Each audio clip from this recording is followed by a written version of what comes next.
الحمدللہ رب العالمین والصلاة والسلام علی سید الانبیاء والمرسلین اما بعد فاعوذ باللہ من الشیطان الرجیم بسم اللہ الرحمن الرحیم۔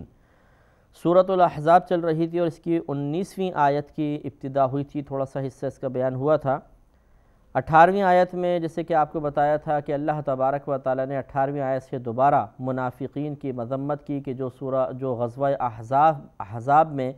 مسلمانوں کے خلاف انہوں نے بہت ساری کارروائیاں کی، حالانکہ خود بھی مسلمان کہلاتے تھے اور حوصلہ شکنی پست ہمتی پیدا کرنے کی کوشش کرتے تھے۔ تو اللہ تعالیٰ نے ارشاد فرمایا کہ اشیحۃ علیکم، یہ تم پر مدد میں کمی کرتے ہیں۔ فَإِذَا جَاءَ الْخَوْفُ، پھر جب آتا ہے خوف یعنی ڈر کا وقت آتا ہے، رَأَيْتَهُمْ، تو آپ دیکھیں گے انہیں، يَنظُرُونَ إِلَيْكَ، کہ وہ آپ کی طرف نظر کرتے ہیں، تدور اعینہم، اس حال میں اس طرح نظر کرتے ہیں کہ ان کی آنکھیں گھوم رہی ہوتی ہیں، کالذی یغشی علیہ، جیسے کہ کسی پر طاری ہو من الموت، موت، جیسے کسی پر موت غشی طاری کر دیتی ہے، موت طاری ہو جاتی ہے، اس طرح یہ نگاہیں ادھر ادھر کرتے ہیں۔ یعنی کیا مطلب کہ جب کفار حملہ کرتے ہیں تو اس وقت یہ آپ کے سامنے ڈٹ کے نہیں کھڑے ہوتے بلکہ نگاہیں چراتے ہیں اور بھاگنے کے چکر میں ہوتے ہیں، اور ان پہ شدید قسم کا خوف طاری ہوتا ہے، کیونکہ ضعف ایمانی ہے، مضبوطی ایمان تو حاصل ہی نہیں، اللہ تعالیٰ پہ کامل بھروسہ اور توکل حاصل نہیں ہوا، نبی کریم صلی اللہ علیہ وسلم کے نبوت کا کامل یقین ان کے قلب میں موجود نہیں، تو آخرت کے درجات کے حصول کا کامل یقین کیسے حاصل ہوگا؟ لہٰذا ان منافقین کے نزدیک تو صرف مالی اور مادی اشیاء جو تھیں وہی مطلب محبوب تھیں، وہ اگر ملنے کا اندیشہ نہیں ہوتا تھا تو پھر کیا آخرت، کیا اللہ تعالیٰ، کیا رسول، سب کو یہ فراموش کر دیا کرتے تھے۔ فَإِذَا ذَهَبَ الْخَوْفُ، پھر جب چلا جائے خوف، سَلَقُوكُمْ، تو تمہیں تانے دیتے ہیں، بِأَلْسِنَةٍ حِدَادٍ، تیز زبانوں کے ساتھ، یعنی بلند آواز کر کے اور خوب پٹاپٹ جیسے گفتگو ہم کہتے ہیں، تیز زبانوں کے ساتھ یہ تمہیں تانے دیتے ہیں، أَشِحَةً عَلَى الْخَيْرِ، مال غنیمت پر لالچ کرتے ہوئے، یعنی تانا یہ دیا کرتے تھے کہ دیکھا اگر ہم نہ ہوتے تو تم لوگ غالب نہ آتے، اور یہ صرف احساس دلانا اس وجہ سے ہوتا تھا کہ تاکہ مال غنیمت میں سے ہمیں بھی حصہ مل جائے۔ تو یہ اللہ تعالیٰ نے مذمت فرمائی کہ جو منافق ہوتا ہے یہ ہے کہ اس کا ظاہر کچھ ہوتا ہے، باطن کچھ ہوتا ہے، یا جو پلٹتا رہتا ہے اپنے مطلب قول و فعل میں تضاد ہوتا ہے، اس کے ایک بات پہ قائم نہیں رہتا ہے، ایک حالت پر قائم نہیں رہتا ہے، ایسا بہت برا شخص ہوتا ہے، اور اللہ تعالیٰ ایسے شخص سے سب کو محفوظ رکھے۔ اولئک لم یؤمنوا، یہ وہ لوگ ہیں جو ایمان نہیں لائے، فاحبط اللہ اعمالہم، تو اللہ تبارک و تعالی نے ان کے اعمال برباد کر دیے، وکان ذلک علی اللہ یسیرا، اور یہ اللہ تبارک و تعالی کے لیے بہت ہی آسان ہے۔ توجہ فرمائیے، منافقین جو تھے یہ بظاہر کلمہ بھی پڑھتے تھے، نمازیں پڑھتے تھے، روزہ رکھتے تھے، مسلمانوں کے ساتھ ہی رہتے تھے، عبادات میں دیگر حصہ لیتے تھے، جہادوں میں بھی گئے ہیں یہ، اگرچہ کہ اپنی کسی بھی حالت کے ساتھ گئے تو، لیکن اللہ تبارک و تعالی نے ان کے ظاہری اعمال کی بنا پر انہیں مسلمان قرار نہیں دیا، بلکہ فرمایا اولئک لم یؤمنوا، یہ ایمان نہیں لائے۔ تو معلوم یہ ہوا کہ صرف ظاہری اعمال کا سنوار لینا کافی نہیں ہوتا، ایمان یا کفر کا تعلق عقیدے سے ہے۔ عمل چاہے کتنا ہی اچھا ہو، اگر کسی شخص کا عقیدہ خراب ہے تو اس کے عمل کی کوئی اہمیت نہیں ہے، بلکہ اللہ تبارک و تعالی نے اس کے عمل کے بارے میں تو ارشاد فرمایا کہ فَأَحْبَطَ اللَّهُ أَعْمَالَهُمْ، تو اللہ تبارک و تعالی نے ان کے اعمال برباد کر دیے۔ یہ دیکھیں کہ اگرچہ وہ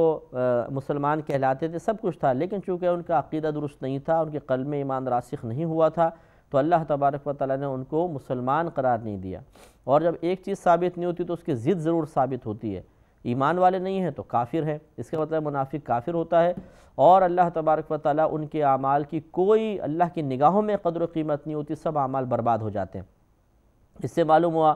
کہ اگر کوئی غلط عقیدے والا شخص ہے، اب جیسے عوام کہتی ہے جی ان کو لوگوں کو برا نہیں کہنا چاہیے، دیکھیں وہ نماز بھی تو پڑھتا ہے، وہ روزہ بھی تو رکھتا ہے، وہ حج بھی تو کیے ہوئے ہے، وہ زکوٰۃ بھی تو دیتا ہے، اس کے چہرے پہ داڑھی بھی تو ہے، ہر طرح کا وہ نیک عمل بھی تو کر رہا ہے، تو نیک اعمال اپنے مقام پر، اگر کسی کے عقیدے میں خرابی ہوگی تو ہم نیک عمل کو نہیں دیکھیں گے، کیونکہ اس کے نیک اعمال تو اللہ تعالیٰ برباد کر رہا ہے، وہ نیک عمل کی کوئی ویلیو نہیں ہے، اصل چیز عقیدہ ہے، عقیدہ درست ہوگا تو اس کے نیک اعمال کی مقبولیت ہوگی، عقیدہ اگر خراب ہوگا تو نیک اعمال بھی برباد ہوں گے۔ وَكَانَ ذَلِكَ عَلَى اللَّهِ يَسِيرًا، اور یہ اللہ پر بہت ہی آسان ہے۔ اس سے بھی ہمارے وہ بھائی بہن ذرا درس حاصل کریں جو یہ کہتے ہیں کہ جی اگر بالفرض تھوڑی بہت عقیدی خرابی ہے تو کیا ہوا، بیچارہ نماز بھی تو پڑھ رہا ہے، کہ اللہ تعالیٰ اس کی نمازیں برباد کر دے گا، کہ اللہ تعالیٰ اس کے روزوں کو نظر انداز کر دے گا؟ جی ہاں، اللہ نے خود فرمایا کہ یہ اللہ پہ بہت آسان ہے، کیونکہ اللہ کے پاس نہ نمازوں کی کمی ہے، نہ روزوں کی کمی ہے، نہ اللہ تعالیٰ کو ان کی حاجت ہے۔ ہزار کروڑوں بلکہ ہم کہنا چاہیے اربوں کھربوں فرشتے ہیں، نمازیں پڑھ رہے ہیں، دیگر عبادات کر رہے ہیں۔ دنیا میں کروڑوں مسلمان ہیں جو دیگر عبادات کر کے اللہ تعالیٰ کی بارگاہ میں اپنی عبادات کا نذرانہ پیش کر رہے ہیں، ہدیتاً پیش کر رہے ہیں۔ تو اللہ تبارک و تعالی ان چیزوں کا محتاج نہیں ہے، لہٰذا اگر ایک آدھ آدمی یا چند سو یا چند ہزار یا کچھ کروڑ بھی بالفرض اگر اپنے عقیدے کی بنا پر اپنے اعمال کی بربادی کا سامان کرتے ہیں تو اللہ تعالیٰ کو ان کے اعمال کو برباد کرنے میں کوئی مشکل پیش نہیں آئے گی، یا وہ معاذ اللہ ہماری طرح کوئی ہچکچاہٹ کا شکار تو نہیں ہوتا، وہ تو بشری تقاضوں سے پاک و صاف ہے۔ لہٰذا عقیدہ درست ہوگا تو اعمال مقبول ہوں گے، عقیدہ درست نہیں ہے تو اعمال برباد ہوں گے۔ یحسبون الاحزاب لم یذهبوا، پھر اللہ تعالیٰ نے منافقین کے بارے میں بیان فرمایا کہ یہ گمان کرتے ہیں کہ احزاب یعنی کافروں کے لشکر لم یذهبوا ابھی نہیں گئے ہیں، حالانکہ جب طوفان آیا تھا، آندھی آئی تھی تو سارے کفار اپنا سامان چھوڑ کر بھاگ گئے، لیکن یہ چونکہ بزدل تھے، ان کے قلوب میں ایمان نہیں تھا، تو یہ ابھی بھی خوف زدہ تھے، ڈر رہے تھے کہ شاید وہ گئے نہیں ہیں، یہیں کہیں چھپے ہوں گے، واپس آ جائیں گے۔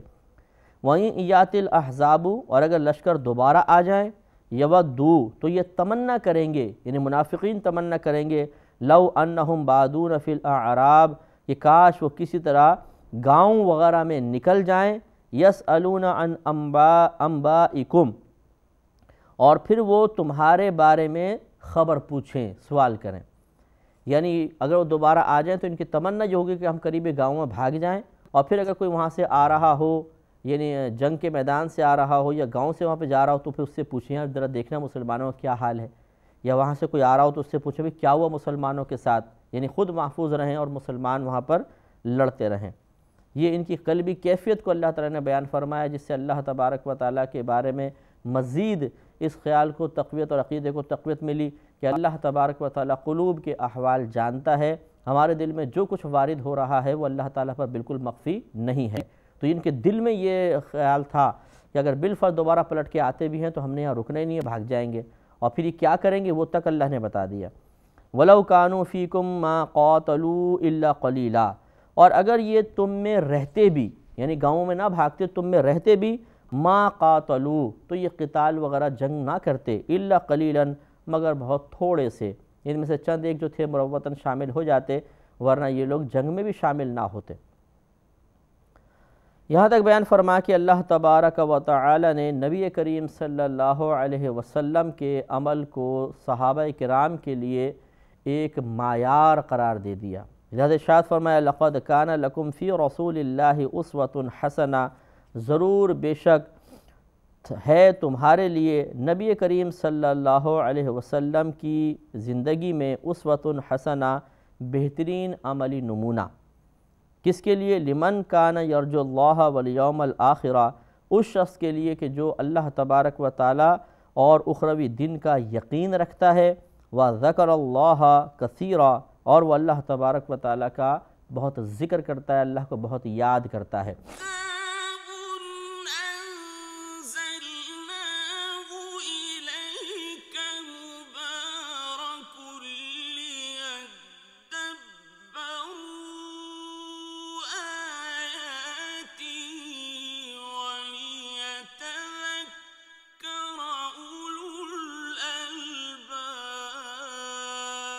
تو معلوم یہ ہوا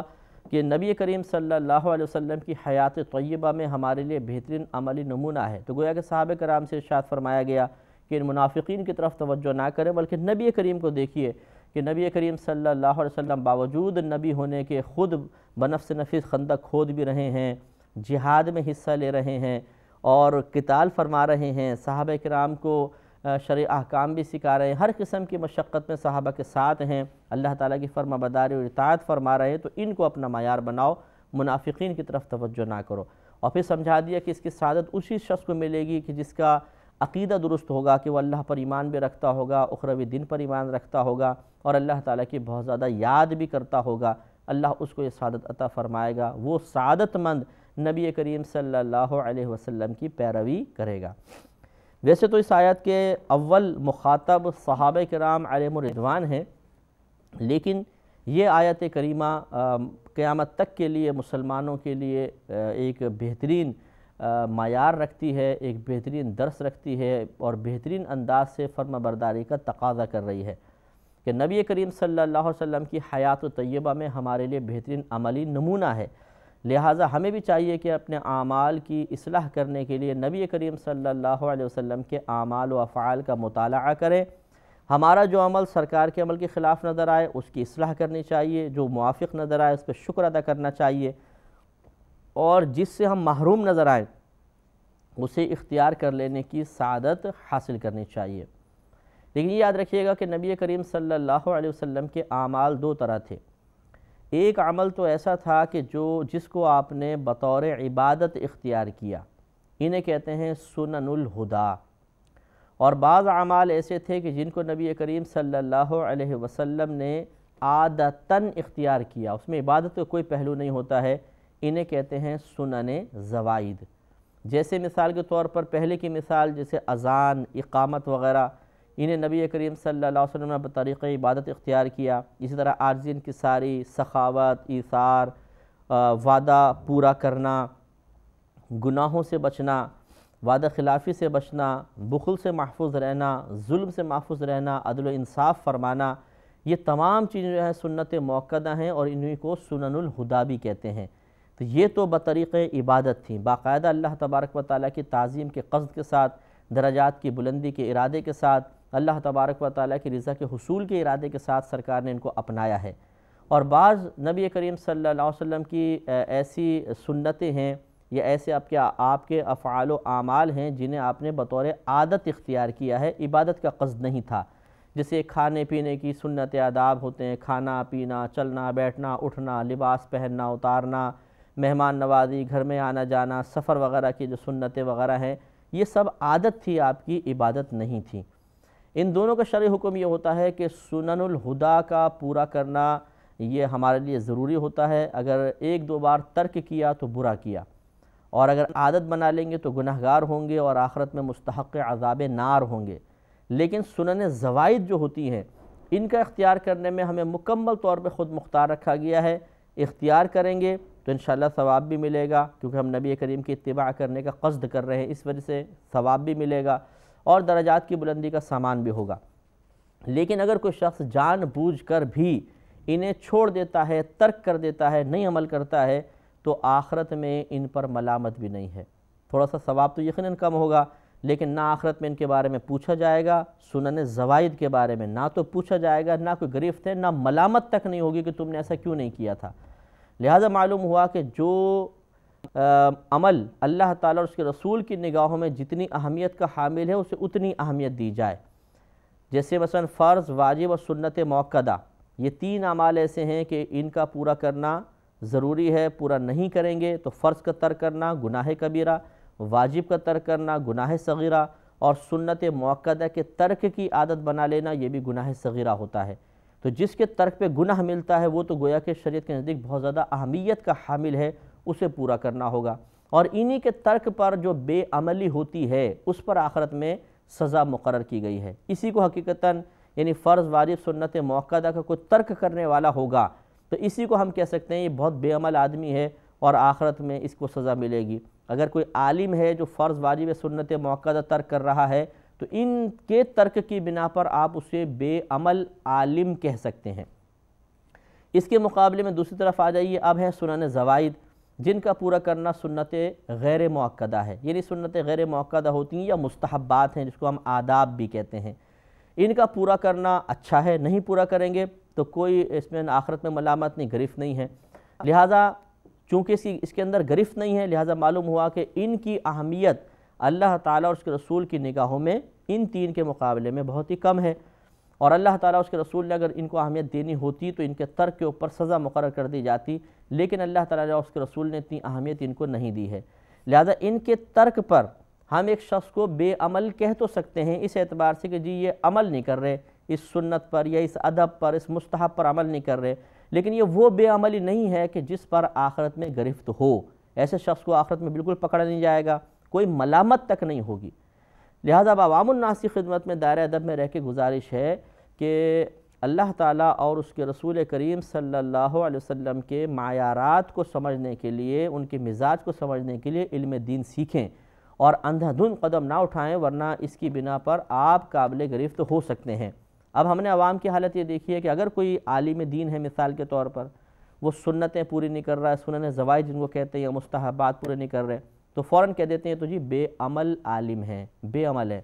اور بے عمل پھر یہ بولتے ہیں کہ بے عمل عالم کی سزا آخرت میں بہت سخت ہے، اسے جہنم میں ڈالا جائے گا۔ تو آپ خود سوچئے کہ جن اعمال پر اللہ اور اس کے رسول کا فیصلہ یہ ہے کہ آخرت میں ملامت تک نہیں ہوگی، ان اعمال کو بنیاد بنا کر کسی عالم کے بارے میں یہ کہنا کہ یہ تو بے عمل عالم ہے اور بے عمل عالم جہنم میں جائے گا، تو یہ شریعت پر افتراء ہے کہ نہیں، جھوٹ باندھنا ہے کہ نہیں، اللہ تعالیٰ اور اس کے رسول کریم صلی اللہ علیہ وسلم کے فیصلے کے خلاف ایک فیصلہ کرنا ہے کہ نہیں۔ تو اب لیکن المیہ یہ ہے کہ ایسا شخص اپنے آپ کو سمجھتا ہے بڑا متقی ہوں، پرہیزگار ہوں، میں بہت احتیاط پسند ہوں، اور میں نے بہت دیکھو کتنی نبی کریم کی محبت میں اچھی بات بولی، حالانکہ اس نے گناہ کبیرہ کیا ہے کہ ایک عالم دین کہ جو بہت ہی تعظیم کے لائق ہے اور جس کے بارے میں نبی کریم کا فرمان یہ ہے کہ عالم کا حق وہی نہیں پہچانے گا جو منافق ہوگا،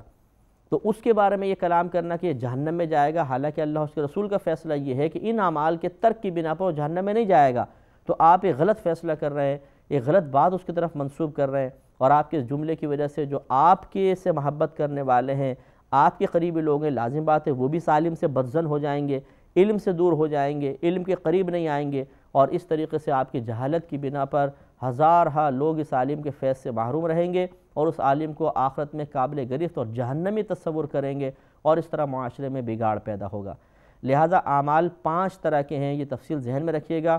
فرض، واجب، سنت موقدہ، سنت غیر موقدہ اور مستحب۔ پہلے والے 3 کو ایک سائڈ پہ کر دیں، فرض، واجب، سنت موقدہ، ان کا پورا کرنا ضروری اور ان کے ترک پر گناہ ہوتا ہے، اور انہی کے ترک پر کسی شخص کو حقیقتاً ہم بے عمل کہہ سکتے ہیں، اور یہ کہہ سکتے ہیں کہ اس کی یہ بے عملی اس کے لیے آخرت میں قابل گرفت ہوگی،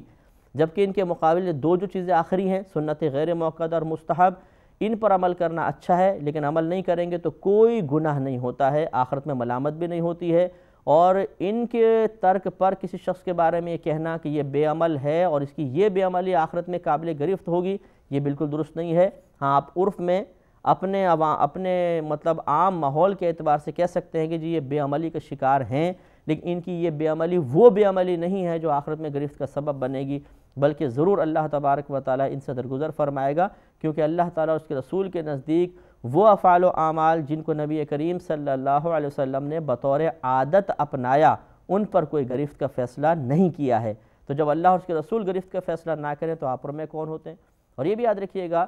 کہ فرض، واجب اور سنت موقدہ کے اوپر عمل کروانے میں سختی کی کرنا بالکل شرعاً جائز ہے، کیونکہ ان کے ترک پہ گناہ ہے، لیکن سنت غیر موقدہ اور مستحب، ان کے ترک پر سختی کرنا یا ان کے عمل کے اوپر سختی کروانا اور ترک نہ کرنے پر یعنی نہ کرنے دینے پر سختی کرنا کہ نہیں ترک کریں گے اور ضرور عمل کیا جائے گا، یہ بھی سختی مناسب نہیں ہوتی ہے، کیونکہ اس میں قدرت نے شریعت مکمل طور پہ اختیار دیا ہے کہ آدمی اس کو اپنائے نہ اپنائے، اور ترک پہ کوئی گرفت بھی نہیں ہے، تو اس میں اتنی شدت درکار نہیں ہے۔ شدت حقیقتاً ہونی چاہیے فرض، واجب اور سنت موقدہ پر۔ اللہ تعالیٰ ہمیں اس تفصیل کو سمجھنے کی توفیق عطا فرمائے۔ وآخر دعوانا ان الحمد للہ رب العالمین۔